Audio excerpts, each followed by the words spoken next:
Three, two, one. Today's episode is brought to you by Stamps.com. If you're looking for ways to skip the trip to the post office and dodge all that hectic holiday shopping traffic, why not save time and money with Stamps.com?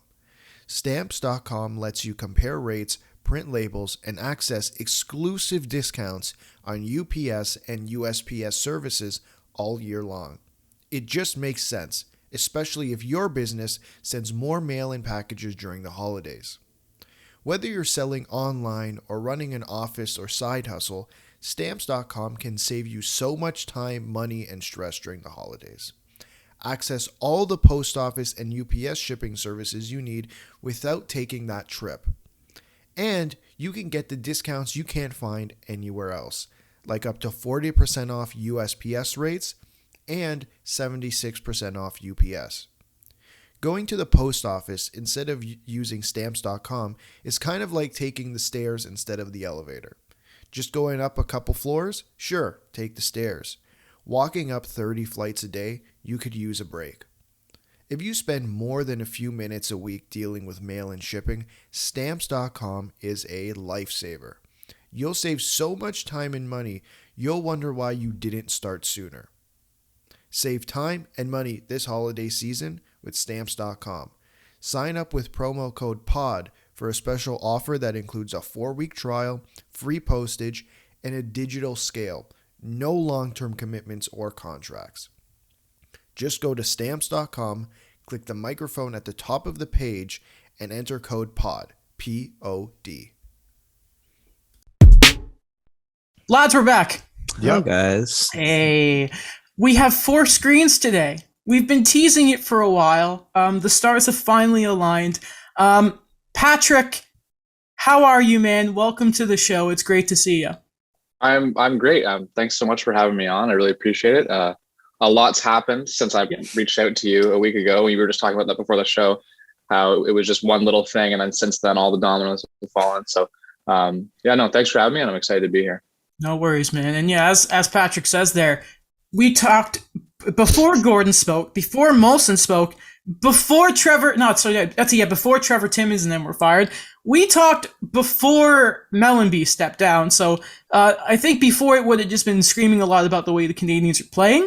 We're probably going to hit that today and maybe some ice time with some young players. But actually, as well as talking about sort of a lot that's going on in the front office. Before we get there, actually, see, Patrick, what I first learned about you, and it's hilarious that you get to know people more on Twitter nowadays than, in person, is I think you might be, the Rottweiler's not happy right now. You might be as big of a Brett Kulak fan as I am. And I love it. Oh, yeah. Like, I don't know when it started. I think it was once there were more acquisitions that I didn't like that I realized how good he actually is. Mm-hmm. He's been on a steal of a contract for the last 3 years, like 3 years, $1.8 million. I even put in my bio, like, I'm a Brett Kulak truther or stan or whatever. I don't even know what I said, but he's a very valuable defenseman of this team. And I'm glad to see that he's getting more praise among the media. I know Mark Dumont, I'm sure you guys all follow him, is a big Brett Kulak fan. So, yeah. If you could choose, I think it's Lehkonen and Kulak would be joint captains right now.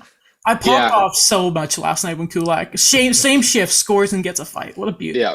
Love to see him. But getting serious here, let's go back a few days ago. I can't remember the exact dates, how it lines up, but I want to say, I think it's 8 days since Mellanby stepped down. So just sort of going back there, when you saw the Mellanby news of him resigning, and then a couple hours later, actually would have been earlier that night from Friedman originally, that Gordon was reached out to by Jeff Molson. What was going through your mind? What did you see? Or did you see it as the dominoes are starting to fall, or? I thought the Mellanby thing was going to be initially I thought the Mellanby thing was the only move, because a lot of the times we've seen this, and I'm look back to when Therrien was the coach and Lefebvre was the coach, it was always a bunch of little moves around the guys that were the true problems. Therrien was a problem. He got different assistants. Lefebvre got different assistants at certain points. There were different methods of like improving the team. Kirk Muller was hired, bringing back guys, but the guys that were always in the middle of the problem, like Lefebvre, like Therrien, like I guess Julian to an extent, there are always moves around them, but it was never the key guy. So once Mellanby stepped down, I thought that was just a small move to sort of tweak things. But then once I saw Gordon reached out, I said, okay, Bergevin has typically surrounded himself with guys who he knows, he's friends with, he's played with, and who likely agree with him. He's boys with all those guys, with Sylvain Lefebvre. They were really close friends. And you never really got the sense that he had anyone who would question him.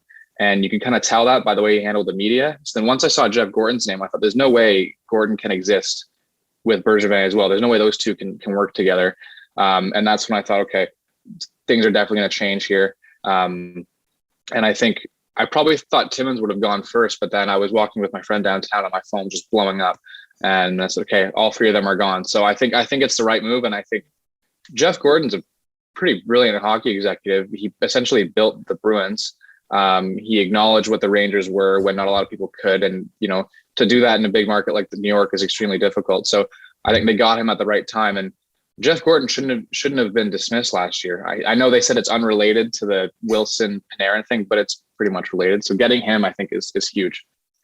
I think a big quote at the Jeff Gordon press conference the other day was, we were in relation to New York, the dog. In relation to New York was we were a good team, but we needed to make moves to make ourselves a great team. And you can almost say, looking back at Bergevin, the word I would use to describe his tenure is frustrating, because I think there was always that, I'd like to know your opinion on this, a lack of understanding of where the team really was in the grand scheme of things. Yeah, I think he said this, he didn't really believe in windows to the extent that other general managers did. And look, I've been very critical of Bergevin throughout his tenure. I think there's a lot to criticize. There's also a lot he did very well. But I think he's an excellent trader. I think you'd be hard pressed to find a trade where you could say he got completely fleeced. Maybe the Drouin Sergachev trade, but even then Sergachev did not pan out, or hasn't panned out yet until what he was supposed to be. He's made good trades, but you have to look at drafting, you have to look at development, you have to look at his free agency, which is just nothing but abysmal, throwing out big money to pretty awful defensemen. It was a frustrating tenure, and he couldn't get a feel for when the window was. Not many general managers can walk into a team in 2012 with Subban, Pacioretty, Price, going into their prime. You have a supporting cast of Eller and Plekanec. You have a defenseman in Markov. You're about to get the third overall pick in Galchenyuk. So I see people saying that he left the team in a better spot. I don't necessarily agree with that, because he walked into a core that was ready to win. And by the time he really went for it, Subban was gone for Weber and Price was well past his prime. And I think that's really where he missed out a lot. And I think essentially just trying to build a team on trades. There's not a lot of homegrown talent there. And I think that was the biggest thing, is lateral moves. Even if he didn't win the trade or lose the trade, it was always, well, this could work out, low risk, high reward, or they don't lose it. But nothing ever moved the needle. Nothing ever changed. Galchenyuk for Domi. Initially, no one thought that would have worked out. Anderson Domi for Anderson. All the moves he made, it was always just lateral moves. Sort of, I think I'm sure you guys follow Brian Wild. He basically said there's a bunch of holes in the ceiling and water is dripping down. All Bergevin is doing is moving the buckets. He's not getting more buckets. Mm-hmm. And I think that was a great way of describing Bergevin's tenure. It's a bunch of moves. They're okay, but you're not building a team. He can't build a team, as far as I'm concerned. He's almost like the king of complementary players. You know what I mean? It's how I've always looked at it. It's like Toffoli, great player, but is he really the one pushing everything? No, it's maybe the exception. We see what happens with Nick Suzuki, but stuff like that. Good. Bergevin, it's a wild tenure. Patrick, I'm going to hit you with a stat here, because I think you are Alex. I read this on the podcast last week. Yeah. Daniel, I don't know if you've listened to it yet, so this may be some stuff to you. So what I kind of sat down and I did was I looked at the Canadiens drafts from 2012 to 2018, leaving 1920 in that, because we'll see how those guys sort of turn out here. And this can also be sort of thrown at Trevor Timmins too. So from 2012 to 2018, do you want to guess, Patrick, how many players have played at least, I believe my marker was 50 NHL regular season games? Okay, so 2012 was Galchenyuk, so he's there. 2013, that wasn't the McCarron year, was it? It was. He's played at least 50. I know he's played 50. Mm-hmm. Has he? Yeah, he has. Okay, 2014 would have been Juleson. Juleson just misses 15. out. As of right now, he's at 48. I might have missed a game, but I don't think so. But he's very close though. Juleson was 2014 though, right? Yes. Okay, 2015 would have been Paling. Ooh, he might be close. No. Oh, sorry. 2015 was Juleson. 2014 2015. was a legend of the show I've mentioned many times. Who? It's a forward winger. Sherbak? Oh, sure. There he is. Oh, God. So it's 11 players out of 50. Yeah. Oh, So- sorry. I was only looking at the first round. I don't know why I was doing that. Okay, between no all the worry. okay, every round. Okay, makes sense. So- Okay. 2015, no one so far. 2017 is no one. Just for some context here, Charles Hudon, we know, is now his own Syracuse. He was there. Yeah. Galchenyuk, McCarron, but he's been, between Nashville and Milwaukee this year. Jacob De La Rose, who's in Sweden. Sven Andrighetto, who is in the Swiss League. Arturi Lehkonen. Guys like Jake Evans and that. Obviously, we know what happened with Sergachev and Mete, no longer on the team. Jesperi Kotkaniemi. So I want you to guess now, Patrick. And by the way, some honorable mentions here. Paling, I think, is up to 39 games. Juleson was at 48 last time I checked. Cale Fleury at 41. Pizzetta is obviously in his first year here. He'll probably hit that. Caulfield's at 20. I think he's up to 27 regular season games, plus the 20 playoff games, but still not quite. And I want you to guess, out of the roster right now, between 2012 and 2018, those players, minimum 50 games, how many are on the roster still? It's going to be Two. funny. Two, right? So it's Lehkonen, And Evans. and Romanov. Oh, right. Yeah. I keep thinking, yeah. No, it's brutal. It's not good. I don't know why, like, this has been the, and I think, like, I give a lot of, I'm critical of Bergevin, and I've said that, but Timmins has been there for 2 decades, and people keep talking about McDonough and Subban and Pacioretty. That was in like 2005 and 2008. You got to move on at a certain point. When you have that many picks, and people say, well, Tampa didn't always hit on their first round picks. It's like, maybe they didn't, but they were also able to find talent in the later rounds. And in Timmins' tenure, I think sometimes he did make the good pick. And sometimes it was the bad pick that was influenced by someone who was 6'9" or whatever, and that's why they made the pick. But I think it's a bit of both. I think a lot of times development, Timmins made the right pick, but it was just brutal development. People were raving about the Nikita Sherbak pick. Bob McKenzie loved it. So this is a diamond in the rough. This is someone who could be really skilled. I don't think they handled his development the best. I don't think they were the best with Galchenyuk's development, especially under Michel Therrien. I don't like the way they're developing Caulfield. Cole Caulfield is not a bad pick. Cole Caulfield is being handled poorly by a team that does this routinely. I still think Jesperi Kotkaniemi has been handled was handled brutally under this management. Sorry, go ahead. No. I was just gonna say no. That's fair, and we're gonna get to Caulfield. So go ahead. I was gonna ask about Caulfield, but if we're gonna get to it later. No, then that's your question. Okay, I know. I'm just curious because I think we've had this discussion on the show too. Like, how would you handle Caulfield? First line, first power play, offensive zone starts. I think this team has just an emphasis on playing the right way. And I guess I gotta stop saying that because Bergevin's not there. But having a team, for the longest time, they had a team that was just two-way, off the rush, forechecking wingers who could generate a lot of offense but couldn't finish. Lehkonen's good two-way. Josh Anderson, Brendan Gallagher, just play driving two-way forwards, but couldn't necessarily put the puck in net. You finally have someone who can do that. And I think they want to focus on his defense. They want to focus on his checking. They want to focus on two-way play. You shouldn't have to do that. He's a pure goal scorer. They haven't had one since Pacioretty. And even then, I still think Caulfield has the ability to score more goals routinely, consistently than Pacioretty. I would just give him the best wingers. I would give him first power play. I'd give him offensive zone starts. He's going to make a mistake. And I think the meritocracy needs to end as well, because we saw a couple games ago, Josh Anderson had a brutal turnover that led to a goal against. It was probably the worst turnover we've seen this season. Brendan Gallagher had like 5 turnovers that game. Caulfield fell and turned the puck over, and he was benched and taken off the power play. I think this idea that because you're young, you're more likely to get benched, I don't agree with it. I really think that's something Gordon should address. And you have to use Caulfield for what he is, which is a goal scorer. You need to score goals to win. He can do that better than anyone else. He's done it despite being treated extremely poorly by the coaching staff. I saw a tweet. He's up to like 5 points in his last 7 games, or 6 points in his last 8, something like that. In 6, but yeah, he's been turning it on. And that's he's doing that despite getting no ice time, despite getting the worst deployment on the power play.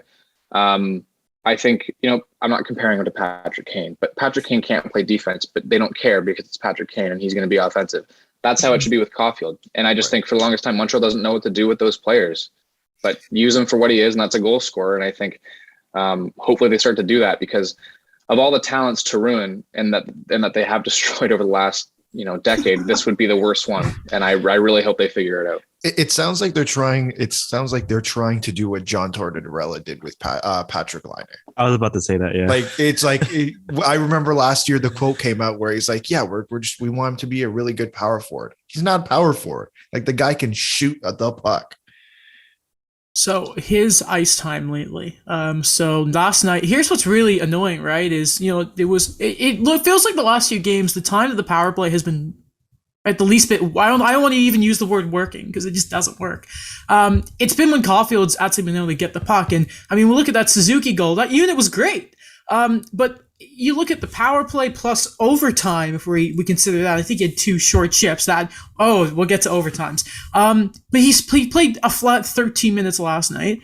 He played 16:37 versus Colorado. But that was just a complete mess of a game. 12 minutes against Vancouver and 10 minutes 46 against Pittsburgh. And another guy who is just being abused of his ice time, less than 10 minutes, twice already this year for Mattias Norlinder. Vancouver, he played 12 minutes, and another guy, if we're talking about power play stuff. Going to that Colorado game quickly. And I was at the game, so it was 10 times worse to watch. That was a game where I think every defenseman except David Savard was working that power play. And you just kind of think, like, Norlinder's whole thing. It's kind of like the same as Caulfield. It's like those two are never going to have a great physical game. But for the love of God, every time the Rottweiler just keeps interrupting. It's just like, I don't think there's a defenseman that can do better when it comes to lateral movement and puck, like, movement itself, than Mattias Norlinder. I think this is the thing with Norlinder, is when he was invited to camp, I really thought that he would have a quick camp, maybe play a couple games, and they'd send him back to Sweden. I thought that's what they should have done. I tweeted that, and I think they should always take their time with prospects. And I know it's a small sample size, but he hasn't looked out of place at all, in my opinion, with the opportunities he's received. There was a sequence, I can't remember what team it was against, where Norlinder rushes the puck up. He has a give and go with Caulfield, a couple chances in the offensive zone. It was like 6 games ago. TVA tweeted it, and everyone said, wow, like, that's the future. The way Norlinder moves the puck, the way he's shooting, and even his physical play. I didn't think he was this physical either, but he moves around, and I think he's someone that I truly think can be a really good, he's high ceiling, but also a high floor. And I think he can hit that ceiling, though, if he's given the opportunity. And I think the way he's handled himself with the media, he's kind of cocky. I don't know if you guys saw that clip where he's like, what do you think went wrong? And he's like, we didn't score enough goals, man. And then everyone's a little bit shocked. But I think Norlinder has the potential to be a first pairing defenseman. I genuinely believe that. I just think, again, it's 3-on-3. It's the power play.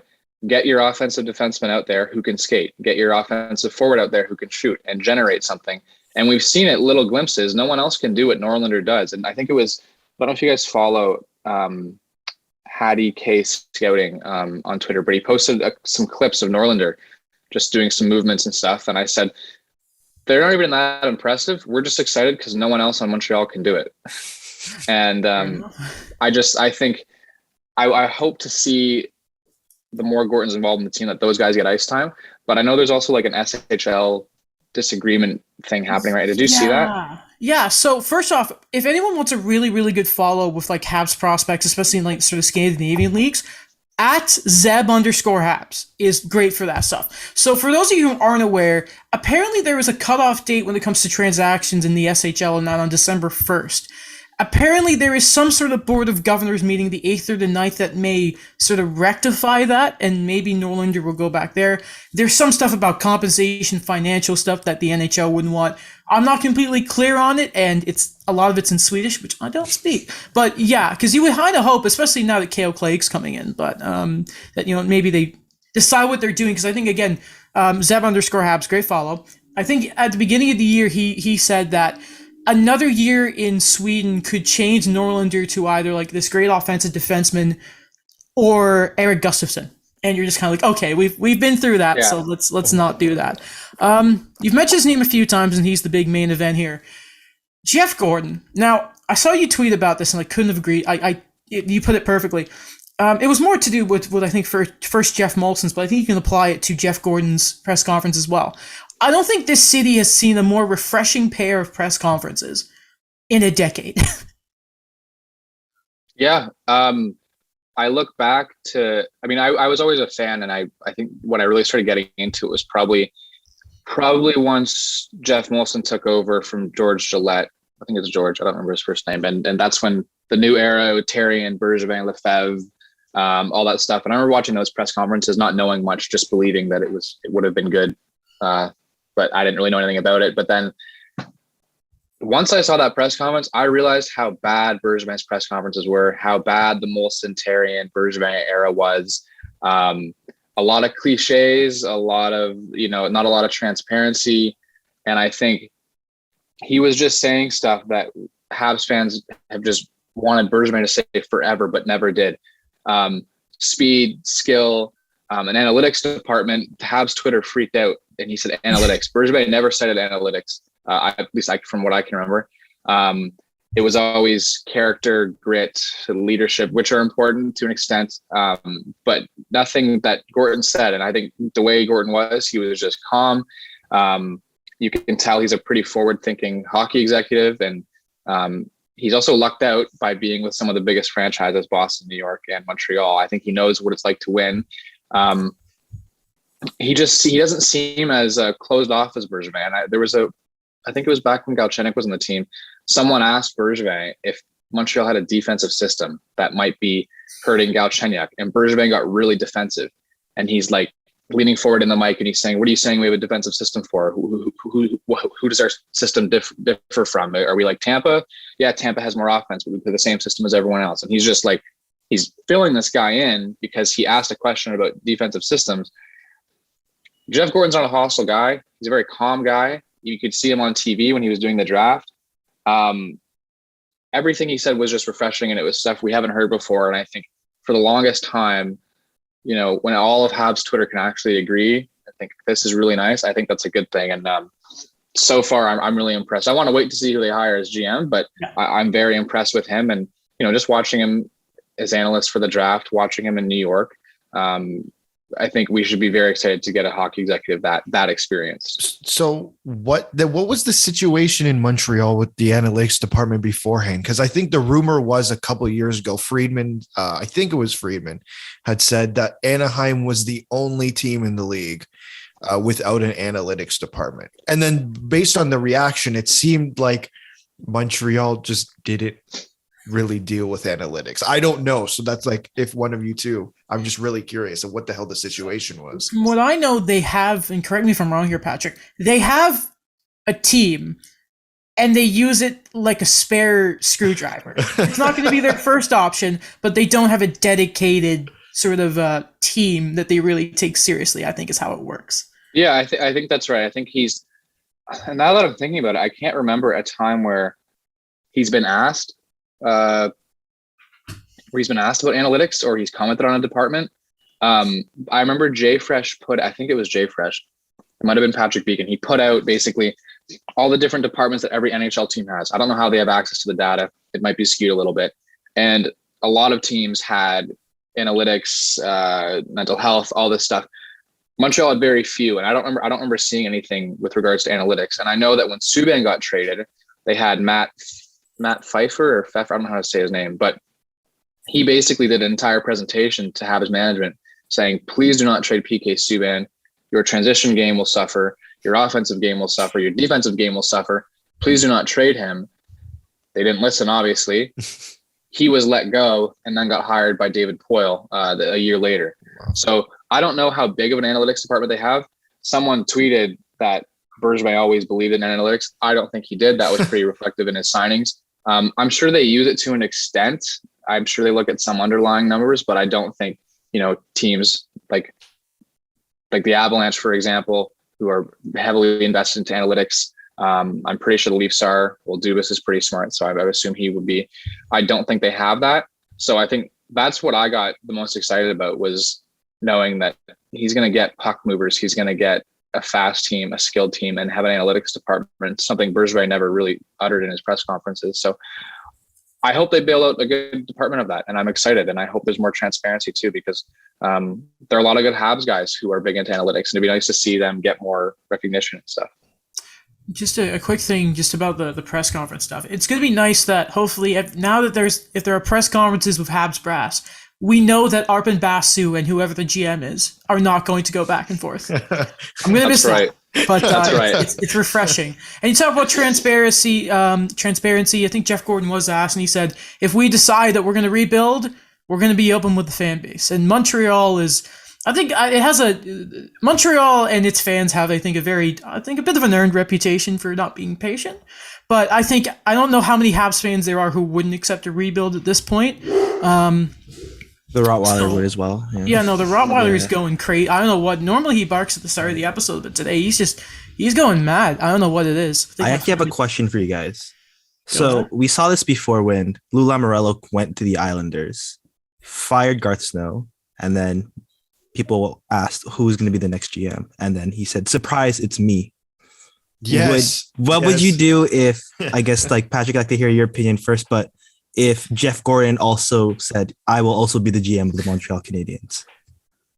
I think I'm okay with it. I don't know how certain members of the media would react to it, but I think he serves as a better president, and I guess that's what he's going to be. But it's weird. This whole figure that they're going to have to speak to the media, I'm still sort of unclear. And it almost seemed like in their press conference, they kept changing to, well, I'm still the GM. Well, actually, it's both of our decisions, or well, it's my decision. And they kind of changed back and forth.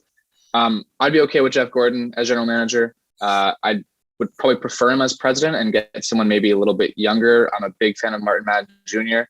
To be general manager, or at least head of the scouting department. I'd be okay with that, honestly.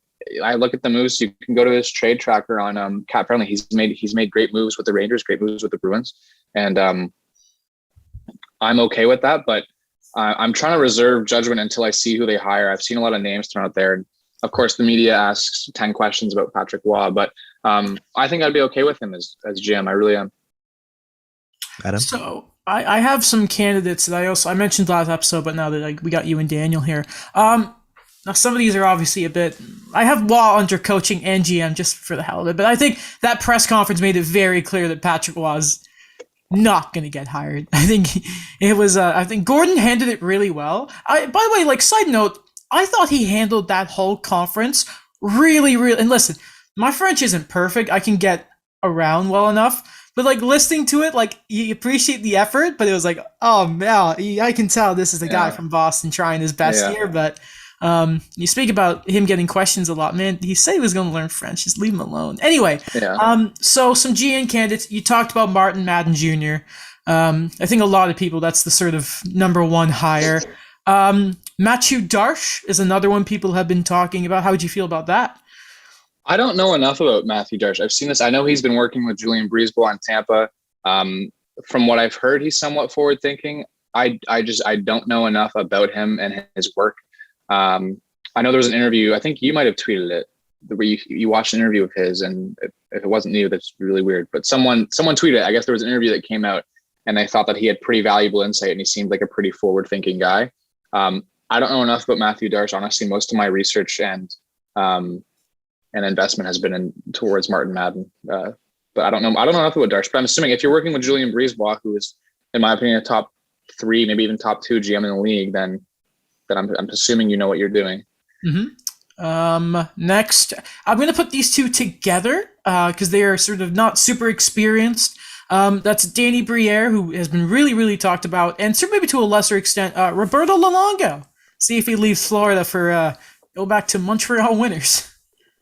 Yeah, Luongo is always the one I hear, along with Marty Brodeur as well. And I don't know what they do aside from. I don't know what their roles are. I don't know what Luongo's doing in Florida. Is he AGM? Is he goaltending? I think. I like the idea, but maybe I think you said it a couple weeks ago. I was on your Instagram, and you said maybe he'll go back to Vancouver when they figure that stuff out. Yeah, yeah. And I think that'd be better. I don't honestly like these guys, as far as I'm concerned, don't have a resume that's as impactful and meaningful to take over GM, even if it is just as the figure. Because I still think if it's Gorton making these moves, Gorton essentially is the general manager. He's just going to have someone talk to the media. Mm-hmm. If it's just a figure to talk to the media, fine. But assuming it is someone like, I keep going back to Martin Mann Jr., I'm sorry.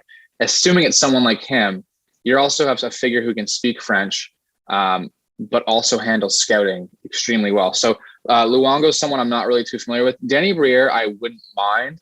But again, I don't know a lot about what these guys do aside from, just used to be playing in the NHL.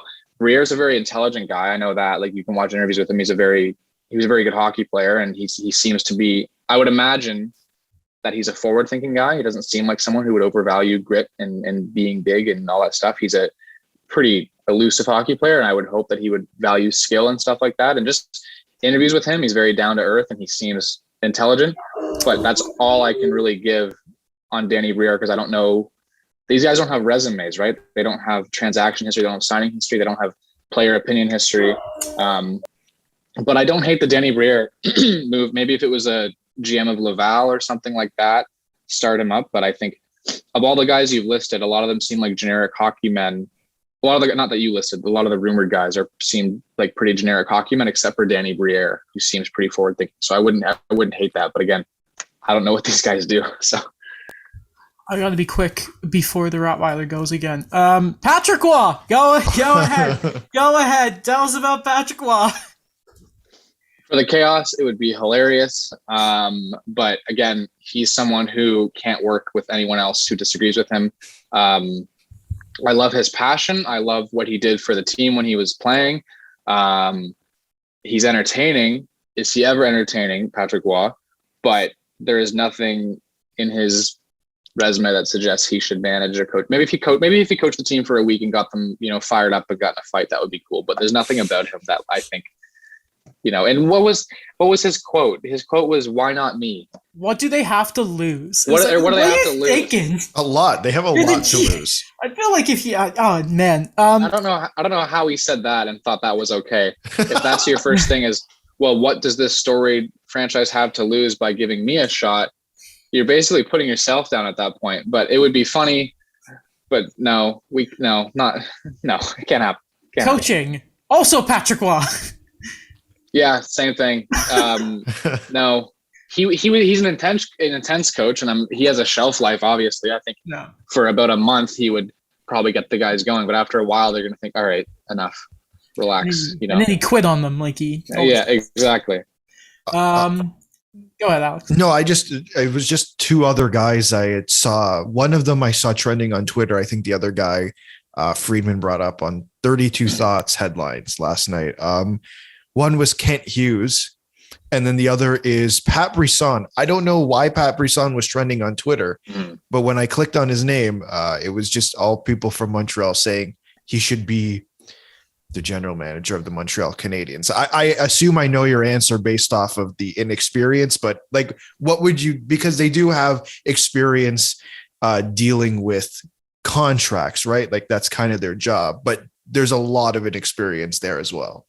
Yeah. So they're both, I know Brisson's an agent and Kent Hughes is an agent as well, I'm assuming. Yeah. So again, I was looking at, my roommate, he knows one of his buddy works for Kent Hughes, and there's like an agency where all those French guys practice, like Bergeron, Sammy Blais, whatever other French players are under those agents. A lot of good hockey players, a lot of talented French talent as well. And if that would sort of coincide with some effort to bring more French Canadian talent back to Montreal, I can see it. But those contracts are good as well. Those players are under good contracts. But again, if you want someone who's simply French to be a figure for the media, to speak to the media, then it shouldn't really matter if it's Briere or Luongo or Kent Hughes or Pat Brisson. But if it's someone who's still going to have a say in the moves, then I would probably look for someone more experienced than those two. But it seems fine. I don't know. Like I thought when they said they were looking for a general manager, I thought the names would be, I thought it would be Darsh, Madden, Luongo, Brodeur. And now I'm seeing names of people like Briere, like Kent, Hughes and Brisson that I never really thought would have come up. But I think they're going to take some time. And I think he said they probably won't even have someone hired before Christmas. So they're obviously going to take their time, but it's interesting to see a lot of names I've never really heard of pop up. And again, it depends. And I keep coming back to this because I keep seeing people change their view and change what Montreal's going to do. If it's just a figure who speaks French, it shouldn't matter. But if it's someone who's going to have a say in the moves, then it needs to matter. And that's why you would have to go with an experienced guy like Martin Madden Jr., who you could tell I'm a fan of. just hire. If you want someone who speaks French, talk to me. Just go get Elise Bellevaux. You know what I mean? Exactly.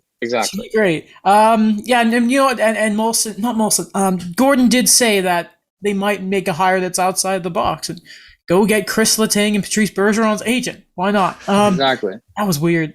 So for coaching side of things, we know Ducharme will be head coach for the rest of the season, which is a bit concerning, but the tank is real. Let's go. Let's get more Habs fans going to Shane Wright's games and showing him jerseys. That was great. The coaches I have here, I just threw together some names. I won't ask what each individual one, but I'll list some quick ones. And if you have anyone else in mind, this is me assuming that Don Ducharme's going to get fired because help us if not. I just Guy Boucher because why not? He'll come in for a year. Bring back Claude Julien just for another year. Why not?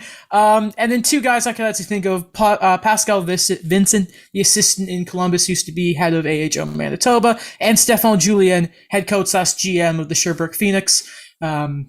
Just another one. For those of you who don't know, represents Joshua Waugh. No, not represents, but coaches Joshua Waugh. Again, congrats on making World Juniors, and after selection camp Patrick, for now. Selection camp. Not yet. No, yeah, sorry, yeah. So the selection camp. We're gonna talk about that later. By the way, that'll be fun. Brand Clark, I'm so sorry, my man.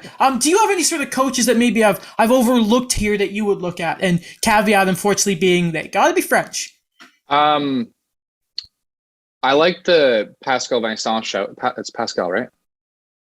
Okay, I like that show over in Columbus, but Guy Boucher is very smart, but he's also way too old school for a team that's trying to now be built on speed and skill.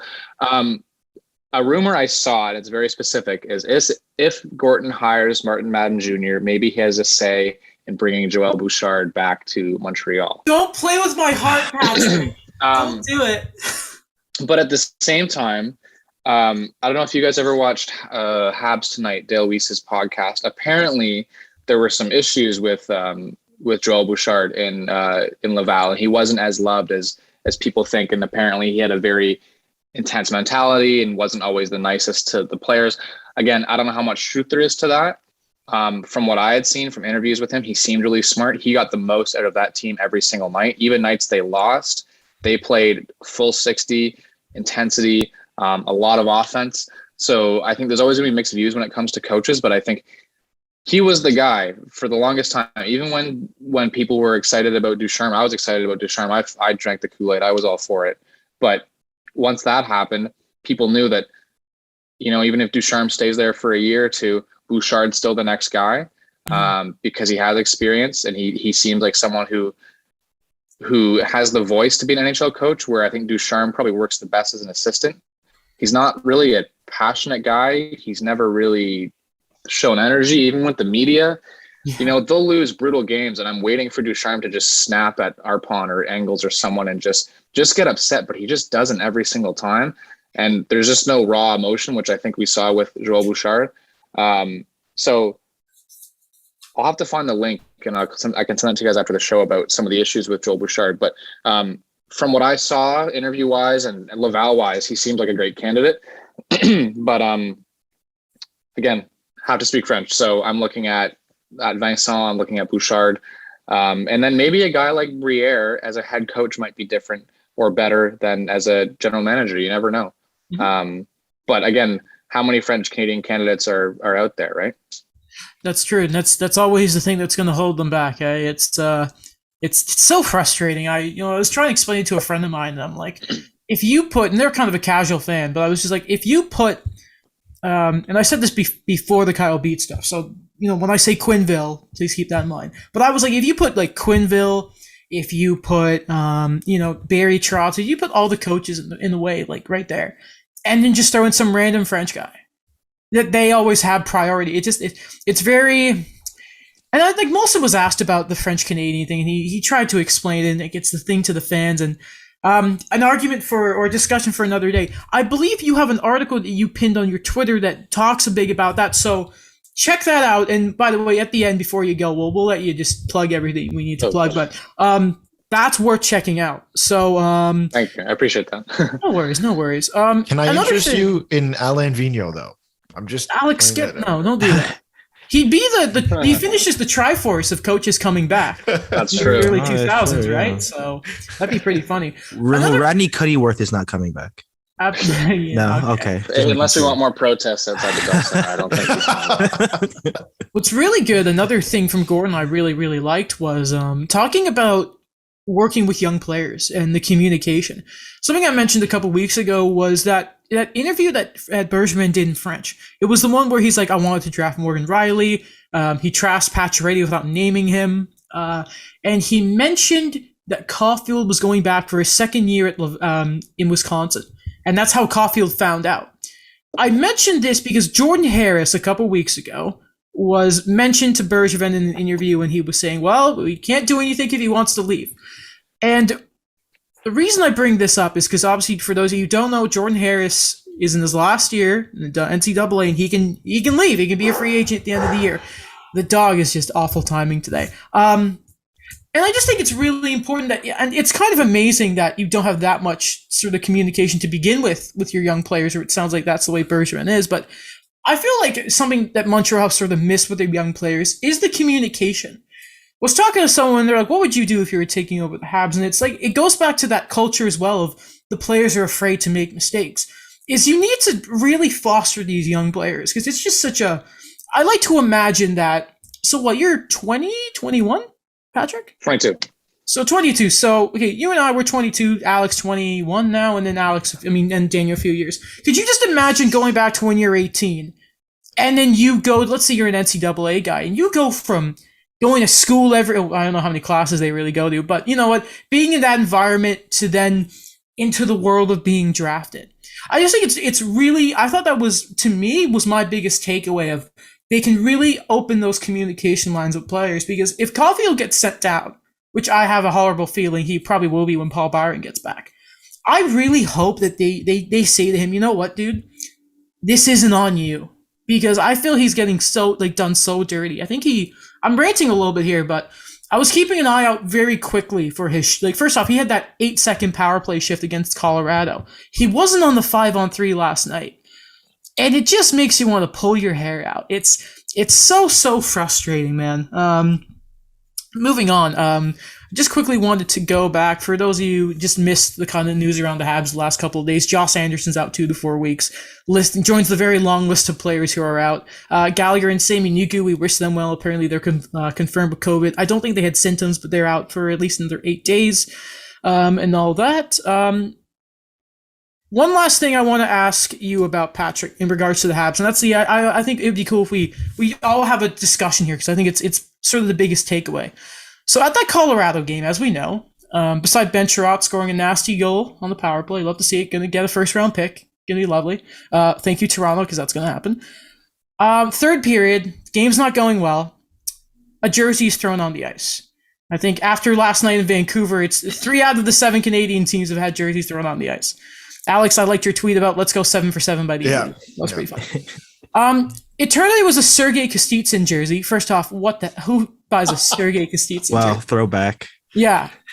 So, and his whole thing was the guy went on French radio and was talking about that he was fed up with the high prices and, you know what, and how expensive everything is, even with the team being so bad. First off, and again, I'm sorry, I'm really going off here. Before we get into the real discussion of tossing a jersey on the ice, so you buy a jersey that I think today are $200-$300, right? Yep. Yeah. You go to the game, which tickets are probably, unless you bought it early in the season. He was in the lower bowl.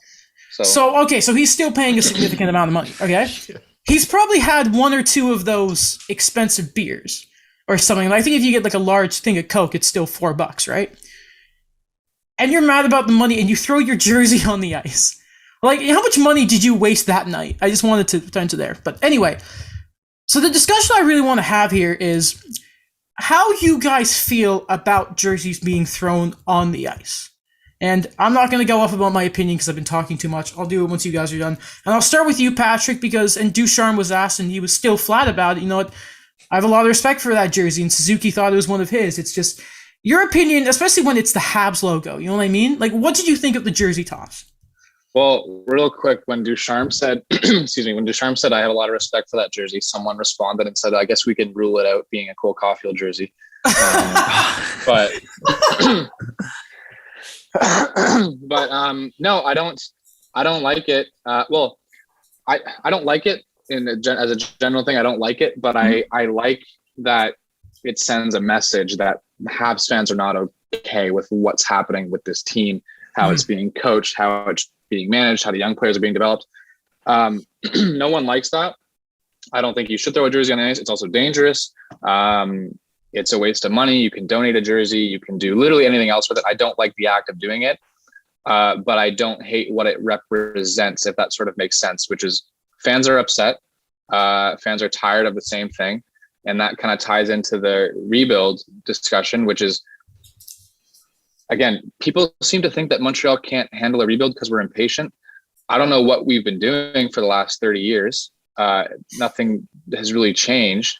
I think Habs fans would much rather, 3 years in the basement over 15 years of, maybe winning a round and stuff like that. So I don't like it. I think you can donate it, give it to charity, keep it, wear it. Don't throw it on the ice. It's dangerous. It's stupid. It's selfish. Also, complaining about tickets being so expensive and the on-ice product being bad, but then spending the money to go see the on-ice product that is bad and then complaining about it doesn't really make any sense. That guy had the most twisted logic. I agree with him. Tickets are too expensive and beer's too expensive, but you're not proving anything to Molson by paying for it. Anyway, but yeah, I like what it represents because I think it can inflict some change, but I don't like it as like a general rule. Mm-hmm. Fair enough. Alex, go ahead. Yeah, I mean, I've seen my fair share of jerseys thrown on the ice in Toronto. Salutgate, Wafflegate, all that kind of stuff. But I get the idea behind it. Number one, like for a guy like Jeff Molson, you've already spent the money. Throwing the jersey on the ice, I guess, is a symbol of something. But I don't think at the end of the day, someone is going to I don't know if that's going to change Jeff Molson's mindset. I think he had enough of what was going on, and I think he heard from the fans outside of that. I just think they're billionaires, man. Like, they don't care that you throw your jersey over the ice because at the end of the day, okay, don't come back to the game. In Montreal, someone will easily take that ticket. If this is Arizona or if this is Ottawa where they're throwing a jersey on the ice, and then people stop showing up to games, well, that's gonna cause a scene because Ottawa and Arizona can barely fill their building. I just think there has to be other ways to do it other than throwing the jersey on the ice. Because at the end of the day, these guys are billionaires. Whether that guy personally is at the game or not, someone else will take that spot very easily. Daniel, you're the biggest jersey guy of the lot of us. I'd love to hear you on this. Yeah, I think for me, and I really like what you guys said, where I'm not necessarily a fan of the act, but I see it as a statement, not for the owners, not for the billionaires, the millionaires, but more for the players. And because they tend to be the ones that are more outspoken about when stuff like this happens. And I think it's an indication of this is what the public views the team right now. And this is what we see the on ice product. And Alex said it as well, that we've gone through all of it. We've seen the jerseys, we've seen the waffles, and we've seen that as much as we see it as a meme, we see the reactions of players. I remember Morgan Riley was very vocal about what happened with that. Or, we talk about it so many times. Phil Kessel, he spoke out so many times about all these incidents happening. Maybe it's just, they tend to be the one that go to him for the questions. But I think that's something too, that I don't like it, but I could see that's something very subtle that we view as something, okay, this is funny in the moment, but it is going to be remembered whether or not this team is rebuilt properly. The timing was really confusing to me because you knew Jeff Gordon was going to talk the next morning, but it was your if it was like in Vancouver, I get it because we have no idea what the Canucks are doing, but you knew you were about to talk to this very well thoughtful GM that you were president. He's basically the GM for now. Malsa came out with his play, and so it's like there's vision, more vision than this team's had in a really long time. But so I think what's really important, and I think a lot of people with NHL players is like, you're millionaires. I think perspective is really important here.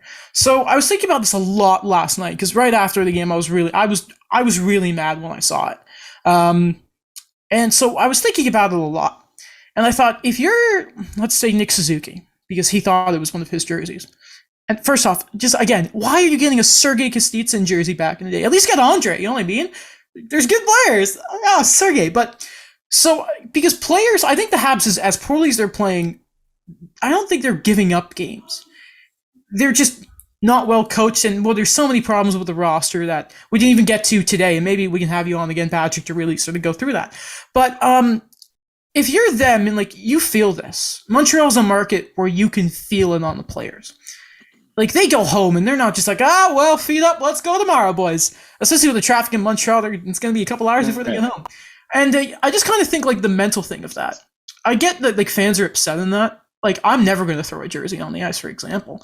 But it's just I imagine you could, that Simpsons meme of you can see Ralph's face the moment his heart is broken. I wish there was a camera almost on the Habs to just kind of be crap. I just think if that was me, and maybe I'm being dramatic here. I'm a dramatic person. That would really hurt. It just, because it feels like that's the fans almost turning their back. But the tickets are dropping. I mean, it's what's so frustrating too is attendance is still decent. I think they were at 94% for that game. Anyway, that's just me on that. I just really, really don't like it. No, I think you're right. I think it hurts the players and the coaches more than it hurts anybody else. I don't think the owner, I understand they own the team. I get Jeff Molson owns the team, but I don't think he views it the same way as someone who day in, day out wears that jersey, wears that logo on their chest. I don't think Molson or even Bergevin or Gordon feels it the same way that the players do. If you're Mathieu Perreault, this guy, homegrown guy, and think before what happened with his eye. Luckily, he's back and playing now. That's really awesome. But, this guy gets a hat trick in front of the fans. A great moment. If you're a homegrown guy there and you see that, that hurts, man. That hurts. Daniel, go ahead. So we've spoken a lot about the jerseys, and I just kind of want to lighten up things because, Patrick, we've asked a lot of, questions about this, and you as a big Montreal fan, I guess this is more on the humorous side of things, but what is your view, and we'd love to hear the full extent of it, of Gianni Fairbrother? What? I didn't know you were going to go to Gianni Fairbrother. Yes, I know that was off the dock. Before you answer this, Daniel just quickly sent us a message. He's like, I want to ask you a very random question. Why did you were going to go Gianni Fairbrother? I know it's a very Marc Bergevin pick. He's a very tough stay-at-home defenseman who can move the puck, I think, but better than people expect. When he got drafted, that was 2018, I think. There was a player I wanted ahead of him. Hang on, let me pull it up on the DB. I don't know enough about him. I think he'll be a bottom pair kind of guy. I don't think he has as much upside. 2019, hang on, third round. Let me see. I really wanted the guy Vegas got 2 picks later, Pavel Dorofeyev, because he was an upside guy. But I don't think about Gianni Fairbrother in my free time, if I can be completely honest. I think he's okay. I like Jan Mysak. I like any other prospect. I don't really care about Gianni Fairbrother, if I can be honest. You know what? In preseason, he looked good with Brett Kulak. He did. That was I'll tell you. One time, I remember. I think it was when they signed to his ELC. I saw his name. Because we just add stuff to the doc that I sent you, and I just saw Gianni Fairbrother. I'm like, who the heck? We're gonna talk about him, okay? And Daniel was just like, I like his name. It's like, okay, name. Good name. It is a gold star name. I think it's the best name in the organization. Yeah, honestly. Yeah. Or maybe there's someone. At least for Canadian, at least for the Canadian teams, him and Angus Crookshank on the Senators are probably like those are the top tier names. What's his name? Oh my God, Patrick, you're gonna remember this. It was like Arbor. It's the really weird name. Oh, Arbor, the Jack guy. Yeah, that was a good one too. Yeah. It was like XEJ. Yeah. It was good too. Got a contract out of it. Hilarious. Okay. Anything you'd like to say on the Habs or anything before we let you go here? I want to plug some Martin Madden Jr. stats real quick because I really hope they hire him, and if he's the guy, I will be extremely grateful. And for the last 14 seasons, first 12 he was director of amateur scouting. In the past 2 he was assistant GM in Anaheim. Mm-hmm. Because we didn't talk about him too much, I just want to like hammer home that I think, in my opinion, I don't know what you guys think. I meant to ask you, but I forgot, so sorry about that. That's okay. Take the time you need, man. The past 2 seasons, in the 12 seasons of him being director of amateur scouting, the Ducks have drafted Drysdale, Zegras, Terry, Comtois, Steele, Shea Theodore, Hampus Lindholm, Ricard Raquel, Cam Fowler, Kyle Palmieri, Sammy Vatanen, John Gibson, William Karlsson, and Josh Manson. There's just a list of he values skill, and he gets it with players. His dad was GM of the Nordiques. I'm pretty sure his wife is from Quebec or the Montreal area, because I know there was a lot of talk about him being the next GM. So I really think that's a good one. And yeah. No, fair enough. I think the joke has always been with like the Ducks. It's like, man, those defensemen. Mm-hmm. And yeah, he's right behind that. I think people have been. I never heard of him before this year, to be honest. But everyone's just like that. This guy's like the king of drafting. It's like, why have I never heard of him? Mm. It's weird. It's weird when all of a sudden one of those big markets are like, we want a guy. It's like, well, let me tell you about Martin Mann Jr. But I think he's a lot of people's sort of go-to guy. And you know what I wonder is because. You know what? We know that Montreal are a very secret organization. I mean, you don't hear much. And like, obviously, Jeff Gordon was like, "What's going on here?" And that was all of a sudden. I wonder if it's because maybe if we haven't heard a lot of Martin Madden, we've heard like obviously like apparently Matthew Darsh is open to talk if they need to because Breezeball doesn't believe in holding people back. Love to see it. I'm kind of hoping it's like we haven't heard anything about him yet, so maybe. But as of when Gordon talked, apparently they don't have their list quite set yet. But we'll see. We'll see. I like Jeff Gordon. I liked his press conference a lot. Again, that part of like I've been learning golf for 30 years. I'm still bad at it. Was good. That was good. Because you know that the media were pretty serious with their questions, and he's like, "Be patient. I'm learning golf." Or he had a humorous response to every question. When someone asked what Patrick Roy, he's like, "Yeah, I've heard of him."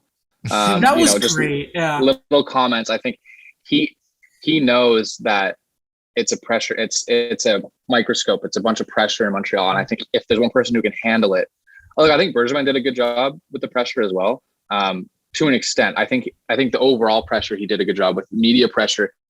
Sometimes, and I'm not talking specifically, well, mainly Arpon Basu, he would snap. And I just think he had a hard time with it. And there were some times when a Bergevin press conference would be like, okay, he seems calm.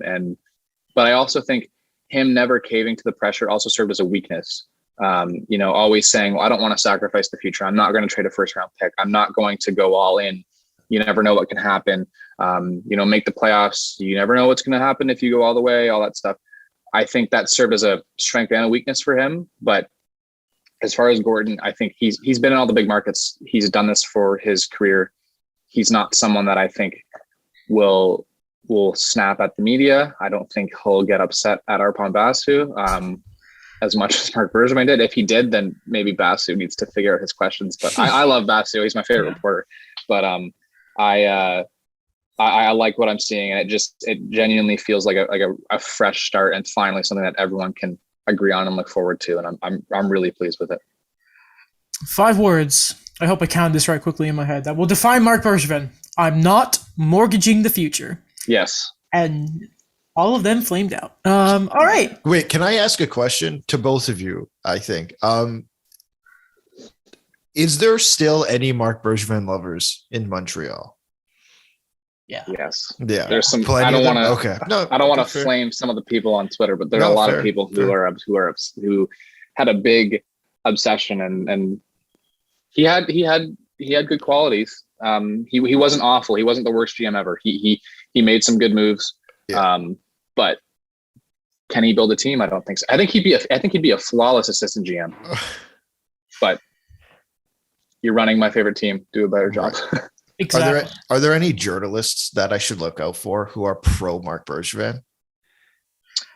I don't think he's pro. I think, okay, well, we know where Arpon Basu stands, the organization. Francois Gagnon, I'm thinking of, who's the French one that's just... Yeah, Gagnon. A lot of the guys, like, that's the thing.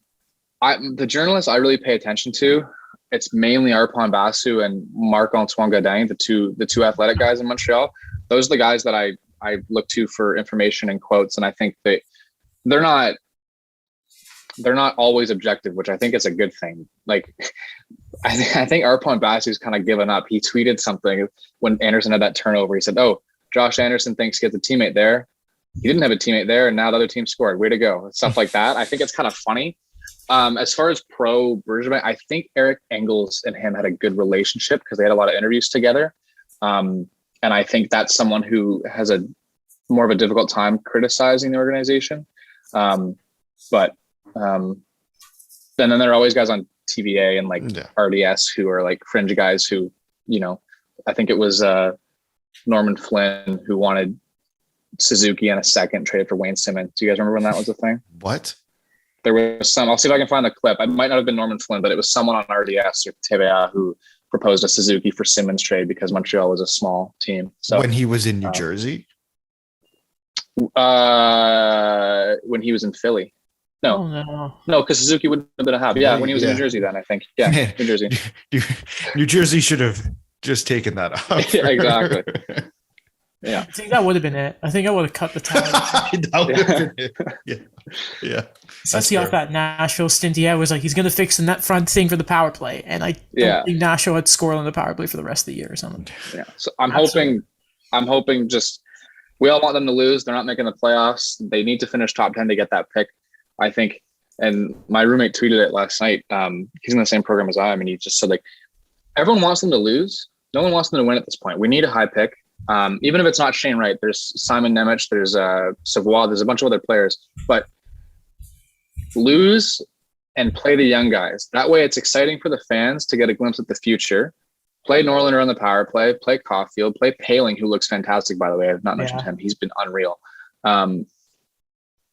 Lose those games, lose all the games, but play the kids. And I know they have to get the value out of Sherratt and those guys, but play the kids more, and I really hope Gordon emphasizes that. Like, we understand Ducharme's not going to win, but play the kids a little bit. And I don't want to watch Ben Sherratt all the time. I don't want to watch him anymore. Oh man, don't get me. So when you figure out when he scored that power play goal, I was with my family, and like my brother was next to me, and I'm just like, Scott, I was just trashing him so much. I'm like, oh, Norlinder should be here, and Sherratt's going to score 2 seconds later. I think, what was it? It was like bar post in. I was like, you gotta be kidding me. But no, he's I'm right there with you. How the heck he's gonna get it? His shooting percentage is like 3 times as normal. If that first report is true, then I think it's true, and I think a lot of people. Sorry, I know I'm taking up. I don't want to take up too much time, but I think the people that love Sherratt are gonna twist him potentially fetching a first into them thinking he's actually good. Sherratt's okay. But when defensemen are in their early 30s, they're going to start to decline. Next year, Sherratt's going to decline.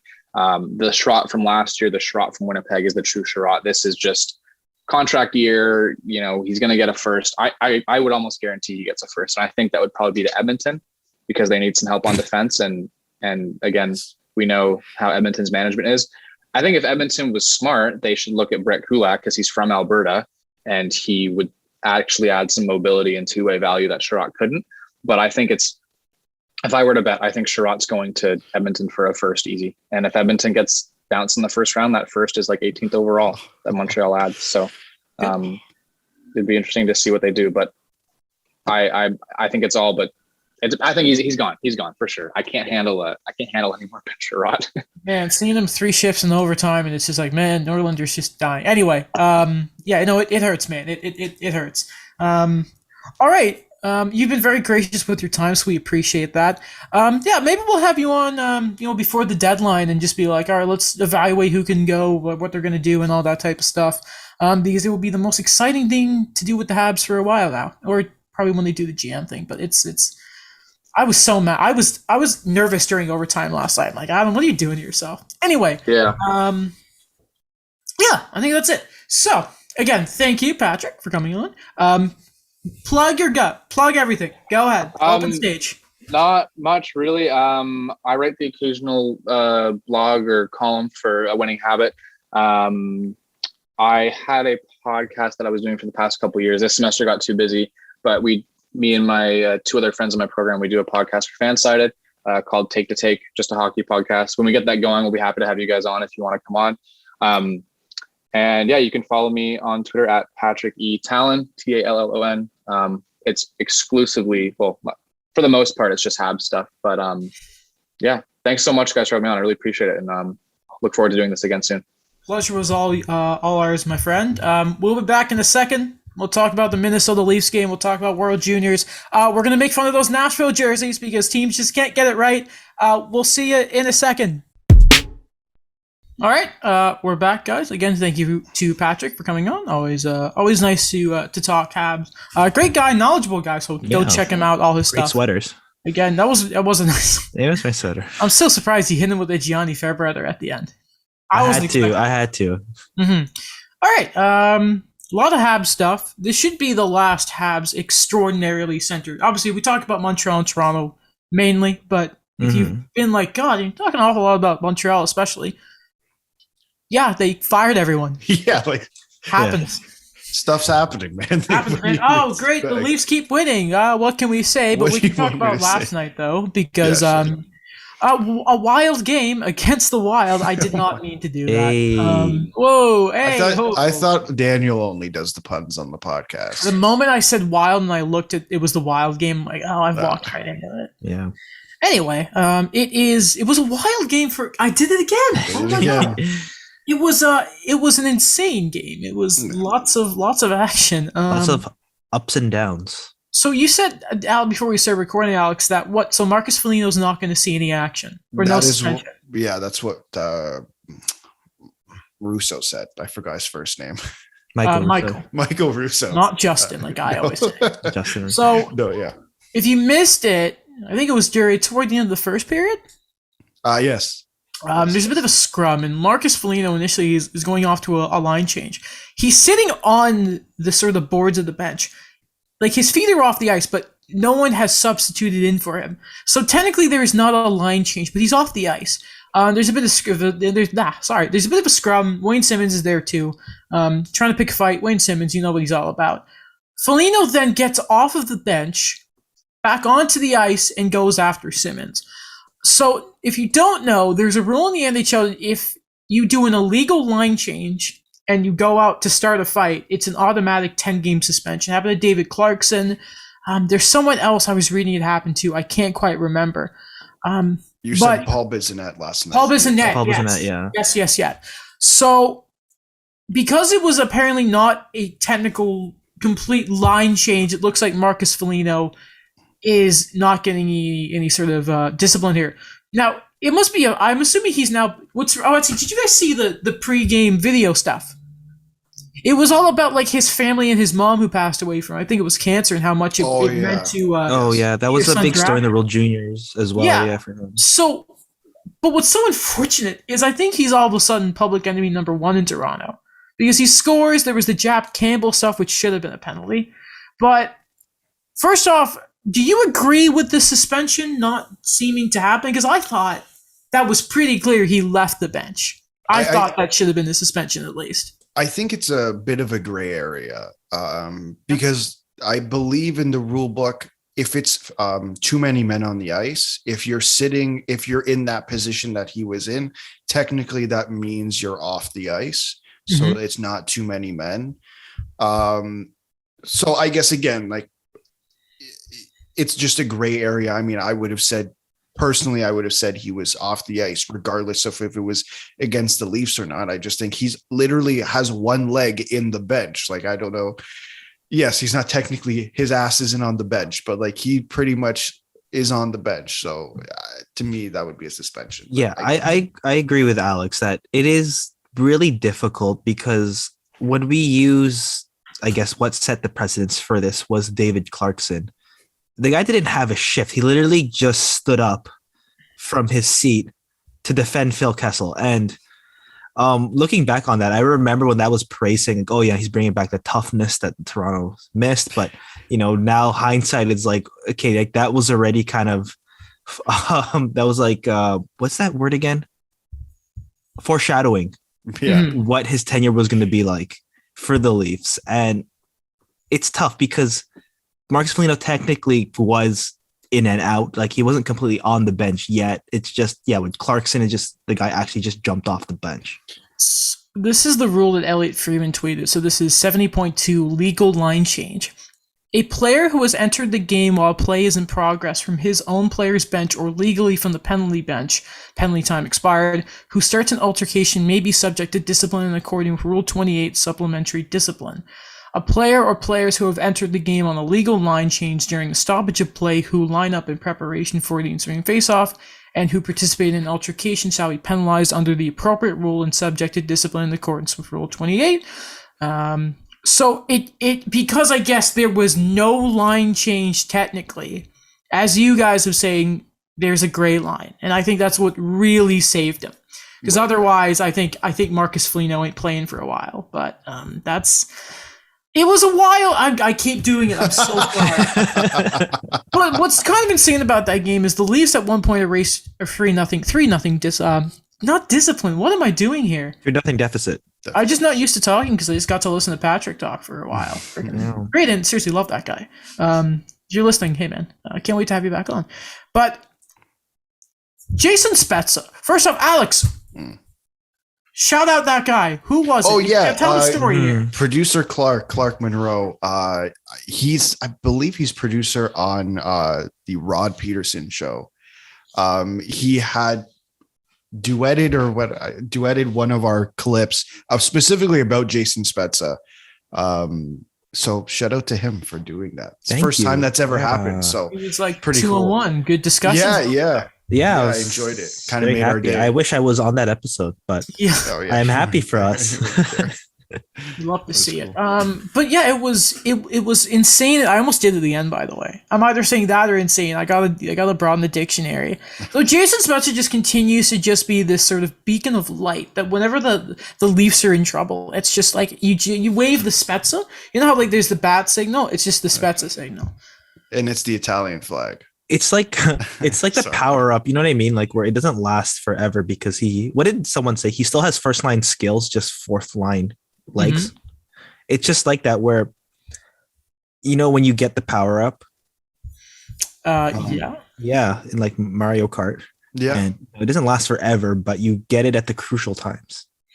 I don't know, man. I'm getting a little annoyed when I be playing like 200cc and I get a green shell when I'm in third place on the last lap. I'd like some reds or like a blue shell, but don't mind me. But no, he's just, it's hilarious that it's funny, the clip that the guy used was of Alex saying, you know what, he's an older player, but he's useful. It's just, you don't know how long the well will last with Jason Spezza, but he's such an important part of that team. He's not like, he doesn't wear a leather or anything, but he's honestly like an honorary captain. He's just so likable too.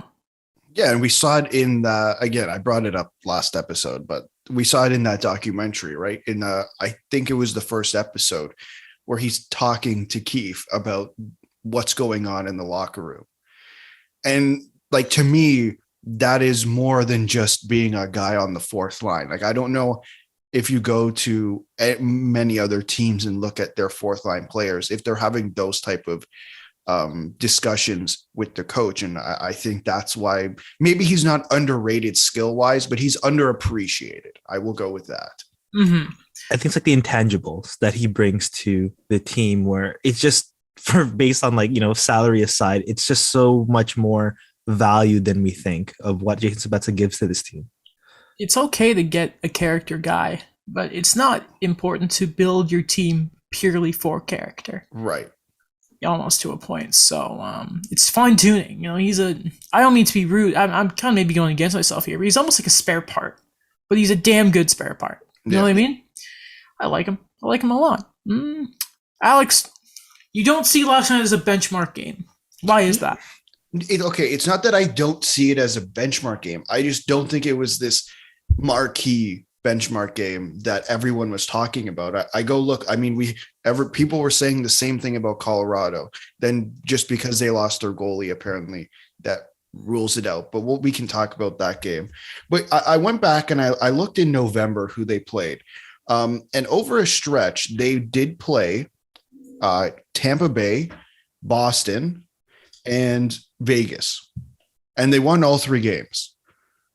Like, to me, those are the benchmark games. Those are the teams in the past where they had the most trouble with, whether or not, like, I'm not trying to diminish Minnesota's season so far, because I believe they're first in the Central, and to be honest, they've looked on fire lately.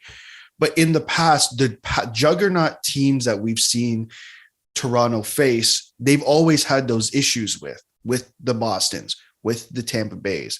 I see those to me as true benchmark games, because Tampa Bay and Boston most likely are the teams you're going to face in the first 2 rounds, along with Florida, of course. So to me, those are real benchmark games that for Toronto, because that's literally let's not get past the point of the second round. Right? Like, let's not get too far ahead of ourselves. Can you beat the teams in your own division? Mm-hmm. Yes, then sure. I do say maybe take Boston out and just say Florida and Tampa. We have to have a discussion about Boston. Oh, yes.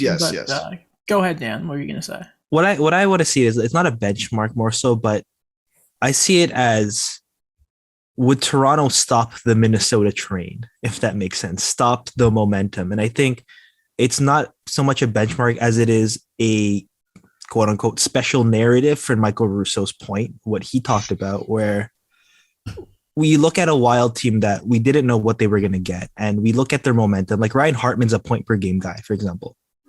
And, this is a team that, as much as we like Joel Eriksson Ek, they don't have a true first line center.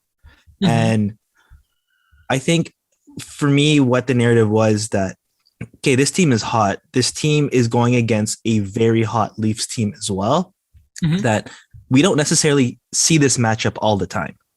So it was kind of more like a mixed bag of what are we really going to get out of this game. So I think that for me, that was what I took from it. I think you can. I saw a lot of people kind of throwing it off as like, you know what? It's one of those games. It was a fun loss. But that's the kind of game that I would think Sheldon Keefe is kind of like, all right, guys, like, you can't fall down 3-0 just like that. Yeah, they came back on the back of Jason Spezza, but I still think that is a game that you can sort of look at, even if there's a sort of difference, I think, between benchmark and gut check. Right. I would say games like the rematches versus San Jose, Pittsburgh, were sort of gut checks, right? I think this was a game that was important for Toronto because they didn't quit on it. They came back, they made the game, and you have to end it in the shootout, which is always awful. But, I still think it's a learning experience type of game, right? I think there's stuff to criticize out of it, like Justin Hall, who we're going to talk about in a second here, because that guy is... Oh, those tweets on him. He is so not finishing the season as a Leaf, by the way. That was all the tweets last night, where it's like, have we seen the last of Justin Hall? Yeah, because Ben Chirot's going to get his place. The silence there is, the look on Alex's face is just the pure disappointment. Again, I'm not upset with having Ben Sherrod on my team. I said that. If they pay a first round pick, I will not watch them play in the playoffs. They pay the first, but they make it to the conference finals. How about that? Would you be okay with that? I'm not going to say just win the single round. There's a lot of, there's been, the Ducks used to do this. So they used to do a lot of trades where they always gave up their first, but there are always conditions on it where if they get to the conference finals or the finals, it's a first round pick, but it's protected in the conference finals, but it's unprotected to go to the Stanley Cup finals. But then if they don't, it stays as a second. Was it them or Chicago who had a really weird conditional pick in regards to an Antoine Vermette trade? I always get it mixed up. Oh, that was Chicago. Okay. Did he ever end up a Duck too, Vermette? He did, because so he had a weird thing. So he went to Chicago from the Coyotes, and then he won a cup there. Then he went back to the Coyotes and re-signed with them long term. And then they bought him out like like not even halfway into that contract, and then he signed with the Ducks. That's weird. That was the start of the I don't know what we're quite doing in Anaheim, but luckily they figured it out. Thanks to Martin Madden Jr. Shout out. Okay, so going ahead today to Winnipeg. The Jets must be feeling good because Scheifele started to score again, had a hat trick. I'm not bitter at all. Someone was listening to STP. Oh yeah, because Steve has him on his fantasy team, doesn't he? He has Scheifele. And they were saying he is not making Team Canada. No, because he shouldn't. He should not make Team. This is gonna be like a Claude Giroux situation. But a lot of people did have him on their Team Canada at the start of the season. That's lame. I'm pretty sure I didn't. A couple of us did. I think I had him as because I had a weird team. I had him as like the 15th forward. Yeah. Yeah, man. But looking ahead to Winnipeg, this is a game that this screams to me that it's like a 2-0 loss. But then you kind of forget about it because it's a Sunday, it's on the road, and we just kind of forget it. Actually, is it on the road? I shouldn't. Yes. Mm-hmm. It's on the road. Okay, good. I'm guessing they're just doing a central road trip then. I guess so. Yeah, I think they actually come home for Wednesday, but I don't know. It's a weird road trip. Minnesota and Winnipeg. Why not just go? Okay, that's strange. I don't like that. Scheduling is weird. Yeah, remember the series where it's like, we're gonna play 3 games. I miss the series thing so much. I don't know why they didn't do it, but whatever. It just would have helped with travel and COVID, but the NHL is like, nah. It works for baseball. I'm just saying. Yeah, no, it works for them for sure. I just they got to work some other stuff out. We don't like free agency lockout. What?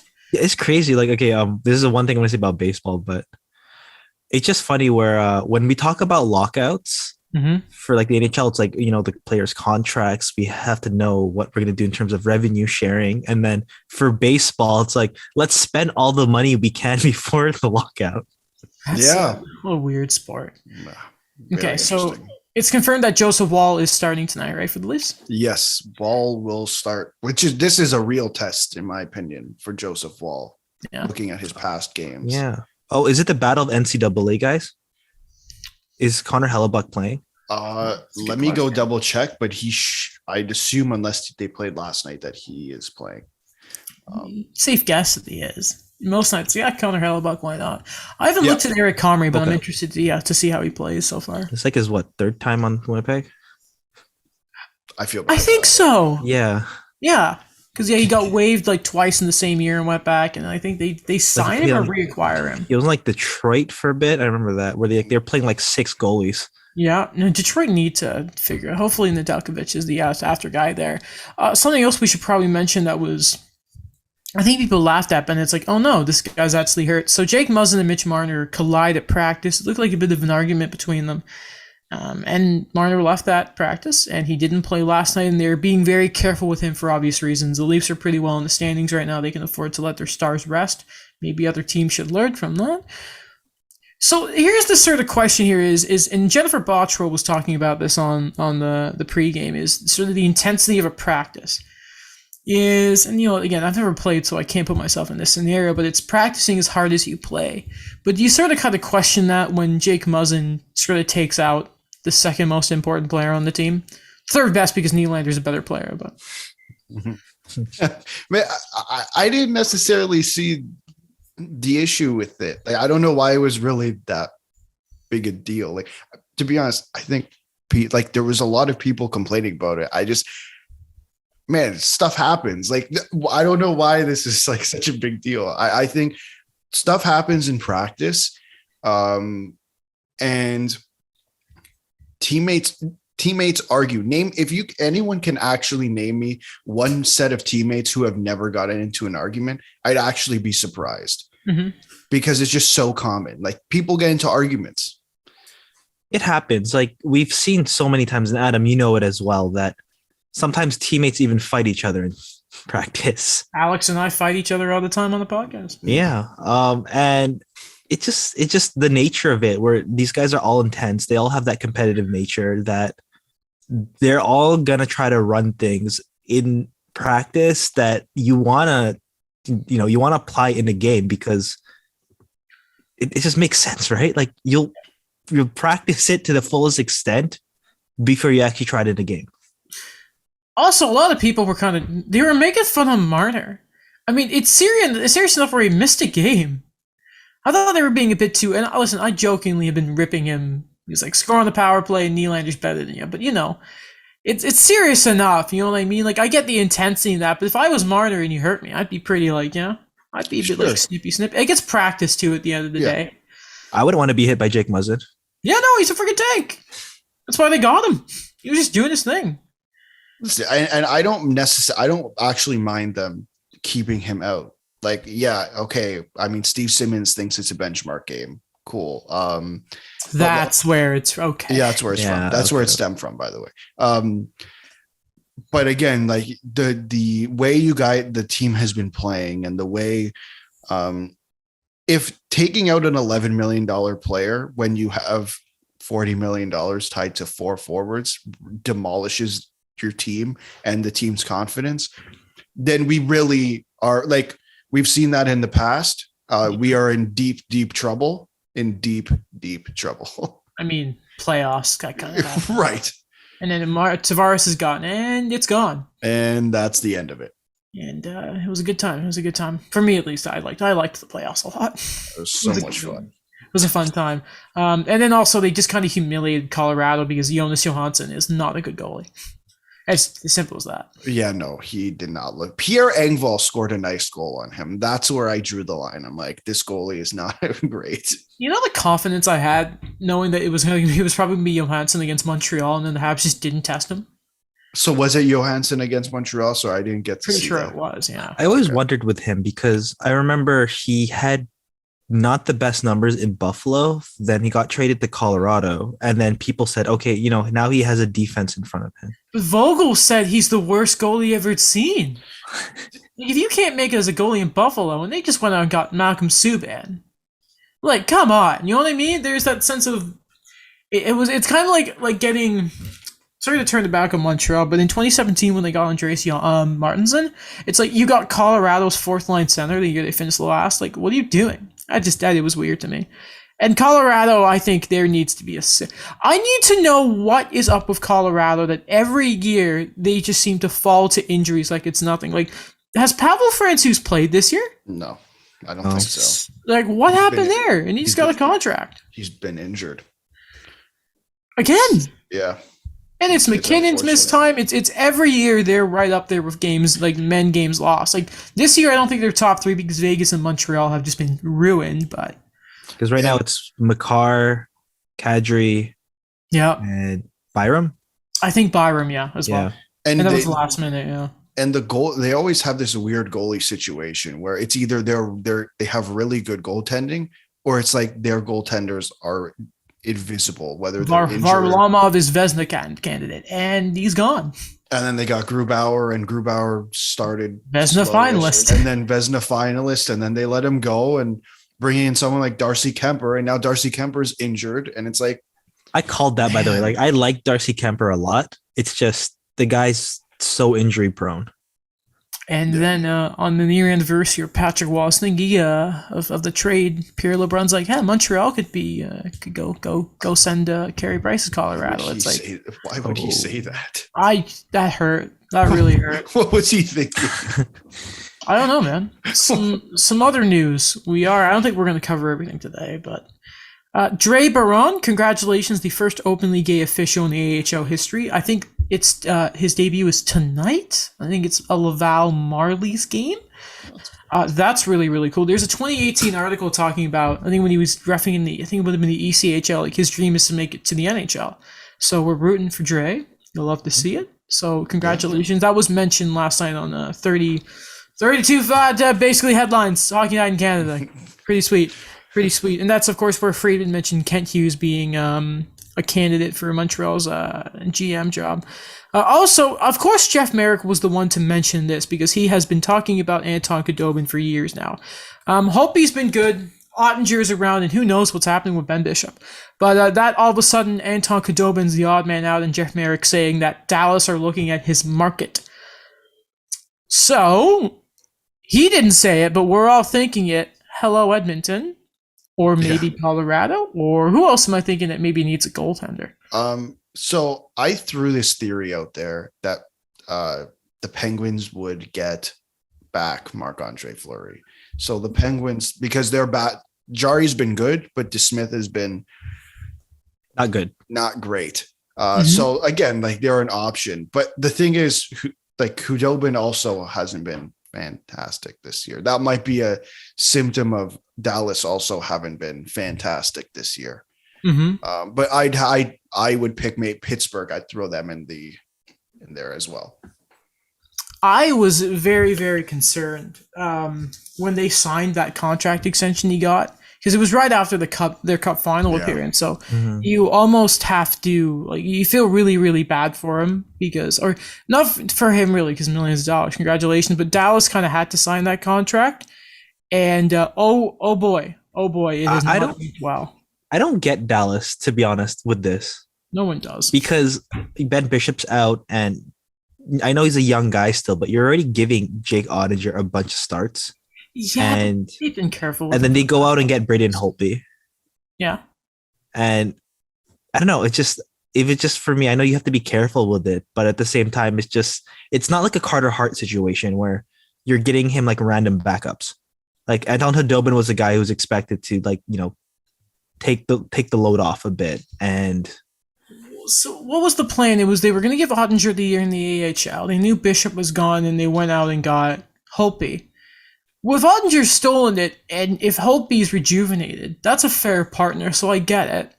There's a few. Listen, I am confused by a lot of things the Dallas Stars do. Ryan Suter. Yeah, no, that was a weird one. Even when Pavelski signed, you're like, what? But I think it's fair what they do. They're a confusing team, but you know, I just can't wait to see where Khudobin ends up, because it also sets the market to see if Montreal would trade Jake Allen, to see what that would. I still don't think they should, but like you can think of that market, because I know Stuart Skinner has been awful, and so has Koskinen, but you still kind of question, like, Mike Smith is still Mike Smith, and Koskinen is Koskinen. But also from Elliot Friedman, DeBrusk, the asking price for his value is apparently the same value of a forward or defenseman, and Boston apparently value him highly. So make of that what you will. What does that even mean? He's not even playing. Naturally, they're going to have high value for him because they're trying to trade him. So, DeBrusk for Sherrod. Sure. I actually could see that. I'm not going to complain about Sherrod's that. He would be like a Boston guy. He fits there perfectly. I mean, if you're them, I would assume if you're Boston, you're kind of wanting a centerman, because, man, they've missed David Krejci, haven't they? Yeah. Yeah. No, it's very weird. I'm kind of wondering what exactly that means. It's Boston. Like, I wonder who's the centerman. How about this? The Sharks realize they're bad. Hurdle. Not Meyer. Hurdle. You center the deal around DeBrusk. It's going to be more than that. And then all of a sudden you got if you work on the extension, and all of a sudden, even if Pat Bergeron retires this year, you all of a sudden have your first line center for the next decade. And Pasternak is still super young, and then you have him in McAvoy, and just like that, you have the next sort of image of what the core in Boston is. You forgot someone. Craig Smith. Jag Stednika. Craig Smith. That's when everything went down for Nashville, is when they lost Craig Smith. Yeah. But Jack Stednika will always be there. Man, Charlie Coyle has not worked out. No, he's not. I don't know. The thing is, okay, he was, when they had David Krejci, he was in his perfect spot, like that highly valued top 9 center that you could put in all situations, but not necessarily be a guy in the top 6. And then now that they gave him more responsibilities, it hasn't been good. And they gave him $5.25 million forever. Yeah. Like, they kind of put themselves in a situation. Like, I look at it in a similar light to how people talk about Alex Kerfoot. Like, they're like, well, you can't play Alex Kerfoot in top 6 wing because he makes 3.5 and can play center. And it's like, well, Charlie Coyle can play the wing, but like, he can play center and he makes $5.25 million. It's like, I don't necessarily agree with it, but you got to utilize your players in the best situation. It's just unfortunate that they got Charlie Coyle, in my opinion, to replace David Krejci when that time came, and he hasn't been able to do it. That, or they go get Nazem Kadri in the offseason. Yeah. Can you imagine? Someone Oh did my gosh. suggest that. Yeah, that'd be pretty cool. Okay. Kadri for DeBrusque. I mean, Kadri, DeBrusque and a bunch of stuff for Kadri. Not a bunch of stuff. Well, obviously, no. They're not. Colorado aren't going to trade them this year. You know what? I'm just thinking. Last thing from headlines we can talk about: the league, as of right now, are not looking at taxi squads. A very quiet well, not quiet. We have been kind of quiet on it because we don't want the Olympics to not happen. But COVID is getting rampant with a lot of teams in the AHL. It is messing with a lot of teams. Well, no, we've talked about it, but you know what I mean. It's just the thing of roster management is what we haven't really talked about. The number of e-bugs. St. Louis are getting screwed at every position this year when it comes to trying to call up players. Especially the third goalie thing is such a problem right now. And Jeff Merrick says he's talked to Deputy Commissioner Bill Daly about taxi squads, and there's no plans right now. I don't know if it's something to do with there's going to be some cap shenanigans, but can you not just sort of, I don't know, put in some sort of cushion? I wouldn't know the logistics. I'm not a cap expert, but at this point, if you have a short roster, guys are going to play more, and all of a sudden, the double shifts and that, the risk of injury just shoots up, and everything just gets worse. So I just don't understand what the league are doing here. Yeah, I'm not entirely sure what they're doing either, because how many teams have to get screwed before you make like legitimate change? Because first off, the NHL sent a memo and it's like, well, don't have your Christmas parties. So what? Like, again, you're not going to put something that will benefit the teams. Like Boston was not able to call up anybody because Providence was dealing with their own issues with COVID. If they had a taxi squad, that wouldn't have needed to been done. They could have called someone up and here we are. But instead, we're diddle-daddling around the issue. I don't know why we're having an all-star game. Like, you're now restricting the all-star game too. Like, the only reason this should be happening is if you can have fans and it can be full capacity. It makes no sense that you're dying to go to the Olympics, yet you're making decisions that tell me otherwise. You know what I'm getting the idea from with this? What's that? Because you mentioned the AHL trying to be, a full league again, trying to the NHL doing its best. And I think it's just that separation of the leagues and letting the teams play, because the NHL just wants to say things are back to normal and we don't want any more of these other provisions. And like they said, listen, when you use the example of the Christmas party, it said, we're putting all the things that we can to show that there's a sense of normacy here now. But if something goes wrong, it's on the team. It's not on us. Sorry. What I don't get is, you talk about the All-Star game, is at this point, you can clearly see the only reason they're still playing to have is the financial part of it. And everyone's worried about the variant right now, the Omicron one. And it just feels like a safety risk to bring everyone. And apparently the restrictions are going to be super tight. But just why risk it at this point? It's the same as argument that I think a lot of us had when the NBA did it last year. I just don't get the risk. And at this point, it's almost like a matter of time until you're like, okay, Olympics were cut down there. And Alex, I heard you mention Providence. Like, how do you just sort of get into that situation? Like, how do you fix that? Like, I just, everything the league have sort of handled everything this year with rosters and that, and so against it, it's not a competitive advantage to sort of allow you to have a proper roster in place. It's just needlessly unsafe for players, I think. I'm so sorry Arizona can't afford to employ 8 more people. Okay. I'm so sorry. But they've made decisions like this before, right? They made decisions based on, we've had this discussion, the thing a few years ago with the practice arenas. It was like ridiculous. I just don't see why there's literally no competitive advantage. They're so focused on worrying about whether there's a competitive advantage or not that they're willing to risk this. It's the guys coming in for Boston, that they're going to be league minimum or between 700 to 900,000 cap hits too. Just have a sort of bubble and make those guys just pure exemptions. If it's a look, listen, you don't do that for a normal roster player, but there needs to be some sort of almost like an emergency recall type thing or roster spot. You know what I mean? Like something to that effect, I think is the route that they should take. Anything else on this, guys, you want to touch on? Or I'm just crossing my fingers that everything goes okay in January, February. Yep. I think we all are too. Everyone just kind of sits there and we're like, I want the Olympics, but it's just so unrealistic now. Okay, so if we're looking towards some other stuff, I think we'll save Nashville's jersey for next time. Okay. And maybe we'll hold on for Troy Terry and Jack Campbell. Yeah, that's the Olympic stuff. Yeah.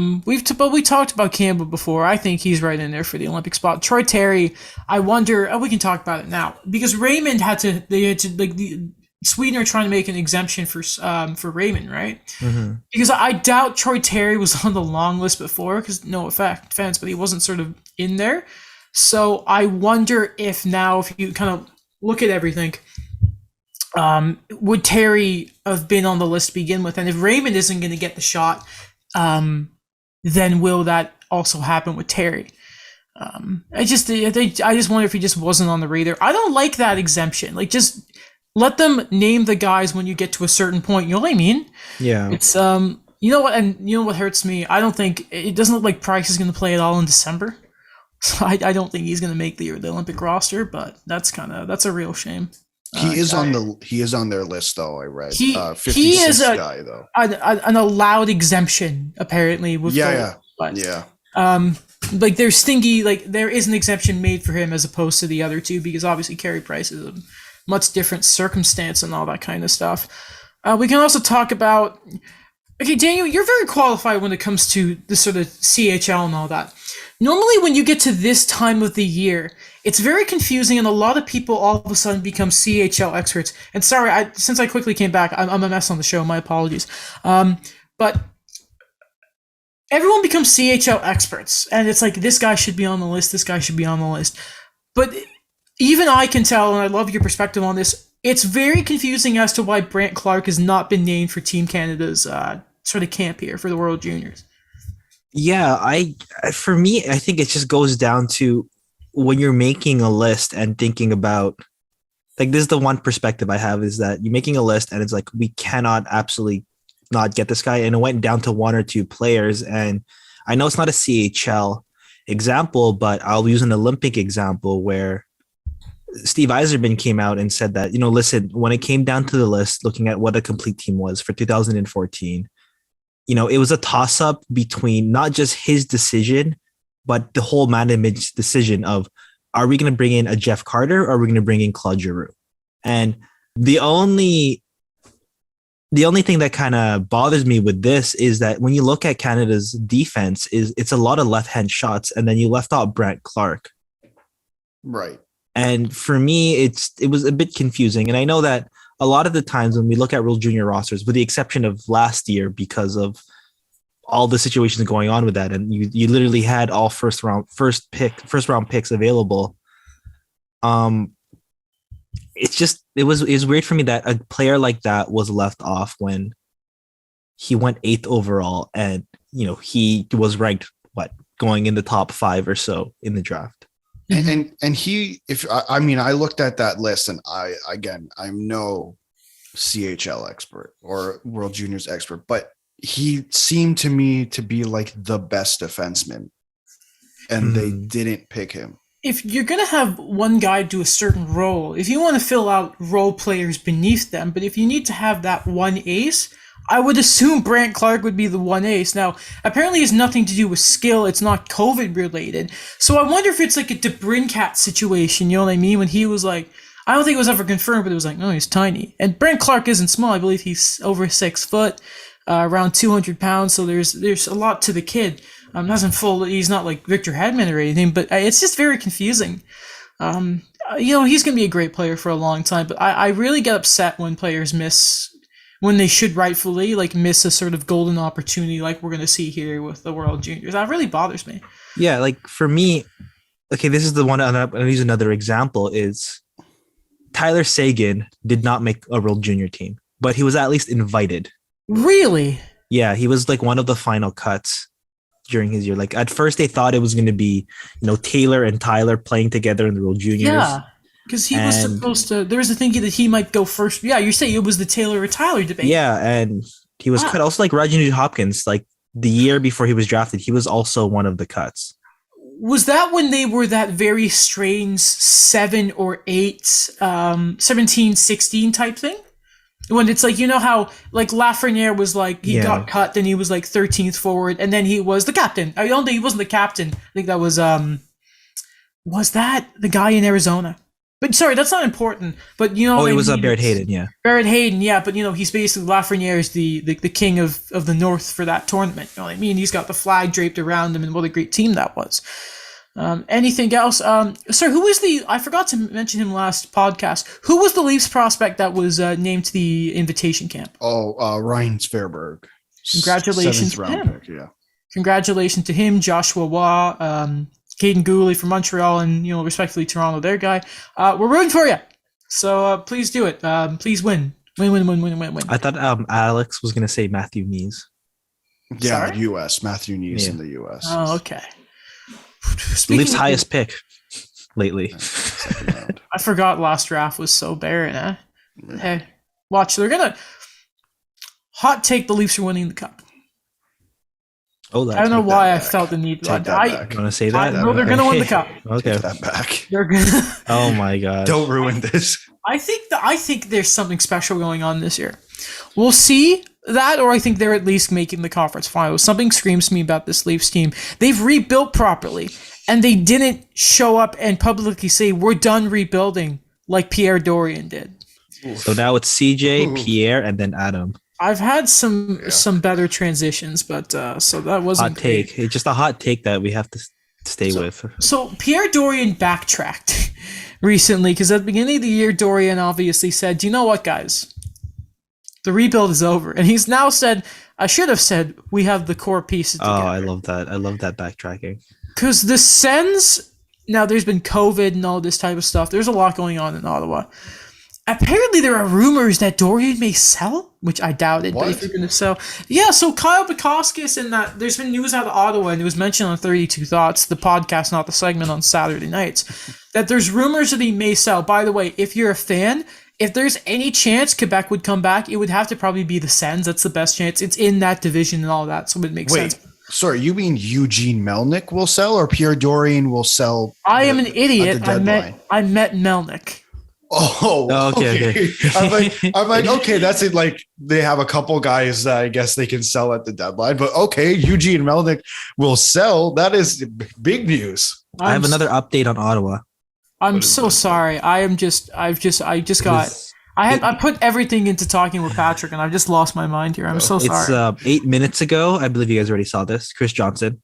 No, what? Pontus Ahlberg is on unconditional waivers for the purpose of terminating his contract. He is heading back to Europe for Chris Johnson. I thought he was already in Europe again. So did I. I didn't realize he came back. Leafs legend Pontus Ahlberg. Yeah. That's a great name, eh? Not as good as Giovanni Fairbrother, but no. But no. Agnes Cruikshank, the top prospect, I believe, in the Sens. Well, we're gonna leave the Arizona Coyotes for next thing because it requires way more time. Yeah. Where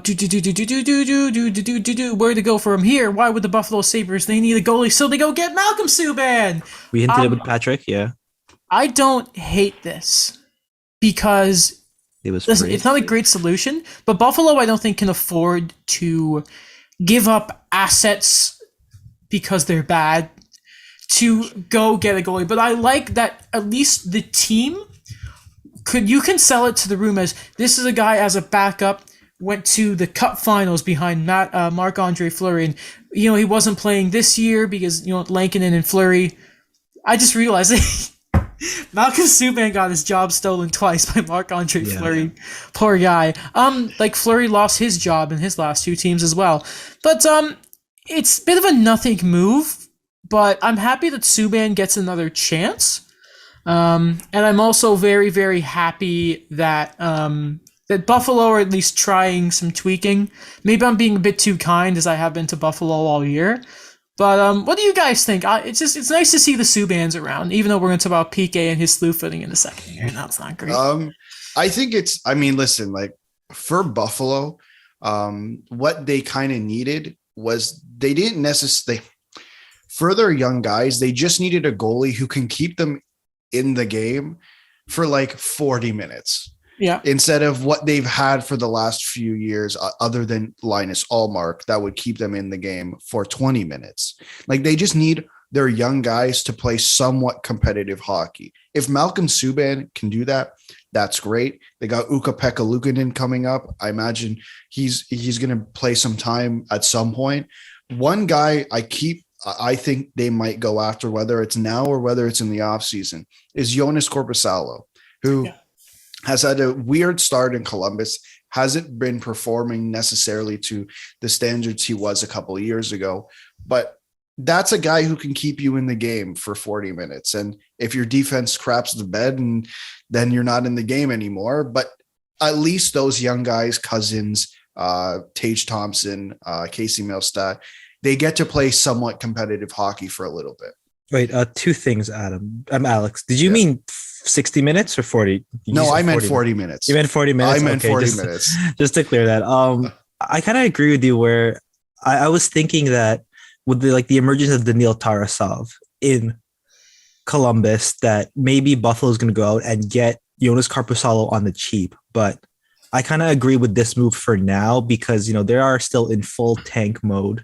They're still trying to figure out what they kind of have there right now. And I think Korpisalo might come in later on where they think about, we have an idea of what the general framework is going to look like. Korpisalo's just been on the rumor mill for so long. It's kind of like Rasmus Ristolainen was. I'm just going to quickly get up Buffalo's roster because I wonder what they would give up. You know what I mean? Anders Bjork in a second. Okay. Is it funny that that's a fair trade and somehow Taylor Hall was the same? So I think Valtteri Bottas just stole Ocon's podium spot at like the very last second, which is kind of funny. Apparently this was an insane race, so I can't wait to watch that a little later. Okay, so last thing we're going to talk about today is, listen, guys, I really like PK Subban. I always have. You always will. Yeah, I always will. That ad that plays on YouTube when he talks about the city of Montreal? It kind of makes me cry. I love you, PK. Be my friend. But PK Subban, you know how they talk about how some players have this sort of, their identity changes when they get to different roles in his career. I think what PK Subban, what's been best for him in his time in New Jersey and offensively, he's not having a horrible year, which is really nice to see because he's playing behind Dougie Hamilton. I don't know if he needs to feel, and he's been doing this subtle slew foot for years now. He's done it 3 times this year. He hurt Sammy Blais. Nick Ehlers, as we know, some people may say he's a diver, like Joe Thornton would. What a clip! Are you? What a clip! But you know what I mean? There's definitely that sort of PK's getting that reputation, and I don't think he needs to do that. You're PK Subban, man. I don't like seeing it from there needs to be discipline. There really does. That's the biggest thing though, right? Is there needs to be discipline. And if they're not going to discipline him, he's just going to keep doing it. Like that's just, I think in a way, Tim Peel, I don't know if you saw that clip where Tim Peel said it was just a bad habit. Mm-hmm. It's a dangerous habit. Yeah. Like I think it is a habit. But I think because he's not being properly disciplined for it, like handing out a $5,000 fine is not properly disciplining him, by the way.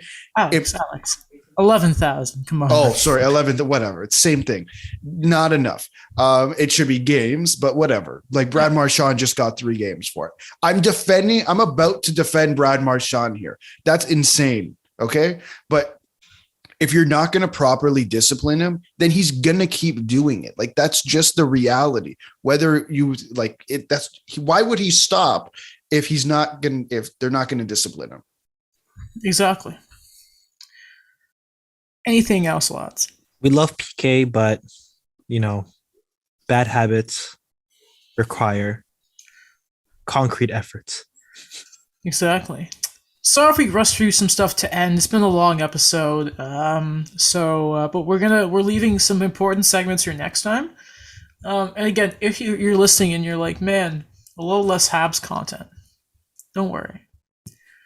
No, we won't stop. No. We're gonna be back. We're going to double down on it. Yeah. Non-stop. We're gonna change it to the 2-on-1 Habscast. Mhm.